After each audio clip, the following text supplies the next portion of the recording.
I love something else you said in one of your interviews, and I just want to find the quote. You said, because I get this sense that you're very sort of, it's a cliche to say, but a first principles thinker. You're less interested in the emotions of, can we do it? Should we do it? Is it a good thing to do? Oh, look, no one's done it before. Look how much money it's going to cost. Versus you just say, does the physics let you do it? If yes, move forward. If not, don't even try it. And perhaps it's that type of attitude that allows you to just simply make that calculation. Guys, twice the energy usage currently just floats away into the atmosphere, or maybe it's not the atmosphere, I don't know, but every second. Why don't we, instead of spending trillions and trillions of dollars trying to capture wind, which is fickle, trying to dig up more carbon from the depths of the earth to offset our carbon cycle, which is also fickle, why don't we just try and tap some of this stuff which is already coming out? Yeah. So I am a very first principles person. That was my education at MIT. It taught me to do that. But you could find the equivalent person to me in wind or solar or any of the other sources, and they could make the same arguments. They could say things like, hey, every second of every day, the Earth receives about 140,000 terawatts. That's a lot more than geothermal. Of course, that's the answer. So it really doesn't have to do with the magnitude of the resources. All we need to know is that the resources are vast and they can tap into it. But it's more nuanced than that. And these are some of the things I mentioned in some of the podcasts that you may have heard, is that can we actually do it without major consequences, right? Can we truly tap that much solar to power civilization, or wind, or geothermal, or nuclear, or a combination of them? Can we truly, what are the trade-offs? And that takes you away from these numbers we're talking about, and it takes you into the practicalities of how much land do we have, and what do we want to use it for? How much minerals can we access, and what do we want to use them for? And I think those are better arguments to make, The enormity of solar, the enormity of wind, the enormity of geothermal, they all have plenty to power civilization. But some things are going to have very different consequences than others. And to me, our thinking should take us into that direction. What are those consequences, and how do we do the best job we can possibly? And we can get into the details of those.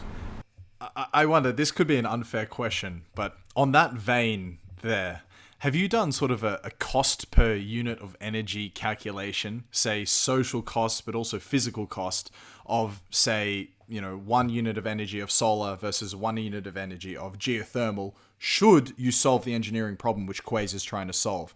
Just because when I hear that answer from you, thinking of it in a first principles perspective, it's really a question of the best trade-off for society. How can we access the cleanest energy at kind of the cheapest rate, but also at the least cost to, a giant externalities. Yeah, precisely. Because, if you're going to, you could sun, everyone's seen photos of it. You could sun a tiny little village in Western Australia, capture all of that sun, and wow, look, we just captured all the energy the world needs. But there's obviously huge limitations to that. So I wonder, have you done the sort of cost per unit of energy calculations across the different types of energy? We have, absolutely, we have. And we don't do it ourselves. We rely on the best literature out there. Vaclav Smil is one of the best people at this, right? So that's why I always mention his literature, because it really helps you understand the numbers. But we've done it. And we always think of 4 dimensions. When we made these arguments, especially when I made this argument to investors, why bother doing this if we have wind and solar? Well, I have to get into the details of those 4. They are the land intensity per unit of energy. How much land does it take for solar, wind, geothermal, hydroelectric, etc., etc., etc. Second, material intensity per unit of energy. How many tons of steel or concrete or copper or nickel or cobalt or rare earths, etc., do you need for wind, solar, etc., etc. Third one, this is social, this is socioeconomics, labor intensity, and that's an odd one. Nobody talks too much about that one. But per unit of energy, how many man hours does it take to procure? And that's important, because if you think about civilization emerging, it happens because fewer of us had to worry about procuring the food for the rest of us. So the labor intensity of things actually matters. And the fourth one has to do with the carbon intensity, which is the one everybody focuses on. How many per unit of energy, how much CO2, kilograms or tons of CO2 are you putting in? So those four are important. The implied in there is the cost, the financial cost. I tend to say that's a human construct, that's important, but if you want to call that a fifth one. But those numbers we know very well, and what we learn when we look at literature and do the numbers ourselves from first principles is that there's a radical shift in those numbers when you go from fossil to non-fossil, or from nuclear, which is very similar to fossil in those numbers, to non-nuclear. And a shift up. A shift up. So very roughly speaking, the land premium on renewables, wind and solar, is 100 to 1,000x. The material premium on wind and solar compared to fossil fuels is about 100 to 1,000x as well, sometimes even 10,000x for some minerals. And the social premium, the labor premium, is about 10 to 100x. And the carbon premium, that's the one that, well, of course, it's infinite. It's almost like carbon or no carbon, or very close to no carbon. So we're talking about 100 to 1,000x premiums on these very important things. Our Earth has limited resources, so I don't think we can afford and here's where the scales matter. We are a 20 terawatt civilization aspiring into a 40 terawatt by the time 2050 comes around, and it doubles every 25. So by 2100, if things continue the way we're doing, and there's no reason to believe they won't, or even accelerate, we will be a 100 plus terawatt civilization. So if we're designing for that, can we afford to pay the land premium and the mineral premium and the socioeconomic premium simply to trade off the carbon premium? And the answer is no. No, we cannot. We cannot. Not at those scales, right? So that's what allows me to tell investors, that's why fusion and deep geothermal are non-negotiable. They're non-negotiable. They need to happen. They will happen because there's no other way. Mm-hmm. You really see it as an inevitable force. Because maybe the question underneath that is, how difficult is the engineering problem you're trying to solve?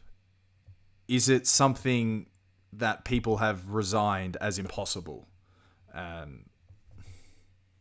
I think so. This gets philosophical, right?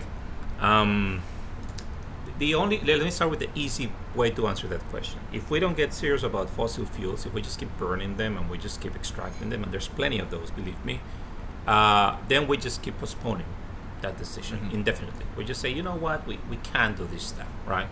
And you and I will keep living, and the Earth will continue to get more and more climate pressures, but we'll probably carry on through our lives just fine. But we can kick the can down the road if we just don't really, as a civilization, go hard on this problem. I don't think we're going to do that because the climate pressures will force our hand. So you have to face this one. And if you have to face this one, more and more people, as time goes on, will become convinced that we're not making progress.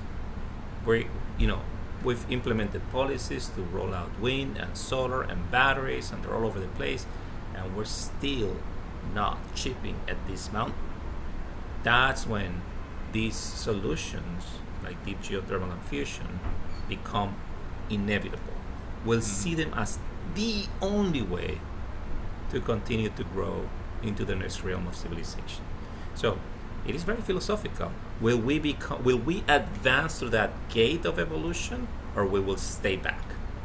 I like to think that if we do fusion and geothermal, we'll have a pass to the next one. If not, we'll probably just get hit in the head by nature, and all kinds of things will happen. Geopolitical unrest, food insecurity, nature water will insecurity. reorganize society. Yeah, and there will be humans. Life will not go extinct, but it will be a very different world than the one we probably want.